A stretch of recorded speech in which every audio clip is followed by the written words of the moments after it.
நீங்க இந்த meeting attend பண்ணிருக்கீங்க. ஸோ இது மூலியமா நீங்க பெற்ற அனுபவங்கள் பத்தி நீங்க எங்க நேயர்களுக்கு கொஞ்சம் சொல்லுங்க.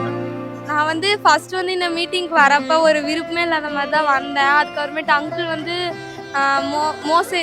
யோசேப்பை பற்றி வந்து சொன்னார். சொல்லும் போது வந்து ஆறுதல் படுத்த வந்து யாரும் இல்லை அப்படின்னு நினைக்கும் போது வந்து என்னை ஆறுதல் படுத்த வந்து ஏசப்பா இருக்காரு. என்னை பாதுகாக்கிறதுக்கு யாரும் இல்லைங்கும் போது ஏசப்பா எனக்கோசரம் வந்து என்னை பாதுகாக்கிறாரு. என்னை வந்து ஆசீர்வதிக்கிறதுக்கும் வந்து அவர் தான் இருக்காரு. நான் அதை வந்து நல்லா உணர்ந்தேன்.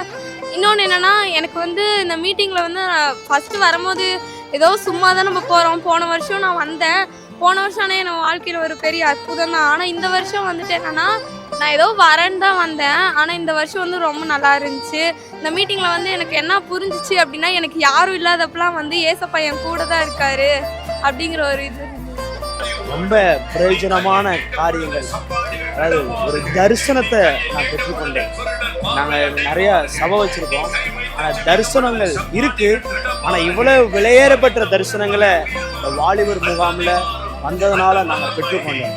ஒரு தரிசனங்கள் கிராமங்களுக்கு எப்படி சுவிசேஷங்களை அறிவிக்கிறத அருமையான டேவிட் கணேசனை மூலமாக அவர்கள் சொல்லும் போதே ஒரு பிரசன்ஸும் அதை நாமும் செய்ய வேண்டும் அவர்களோடு இணைந்து அப்படின்ற ஒரு தரிசனத்தையும் ஒரு அபிஷேகத்தையும் பெற்றுக்கொள்ள இந்த முகாம் ரொம்ப உதவியாக இருந்தது.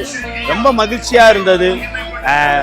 ஒரு வனாந்தரமான ஒரு இடத்த வயல்வெளியாக பார்த்தா எவ்வளோ ஒரு சந்தோஷம் இருக்குமோ, ஒரு வனாந்தரம் போல வந்த எல்லாருக்கும் எனக்கும் ஒரு வயல்வெளியான ஒரு சந்தோஷத்தை கடவுள் இந்த முகாம் மூலமாய் எங்களுக்கும் எல்லாருக்கும் கொடுத்திருக்கிறார்.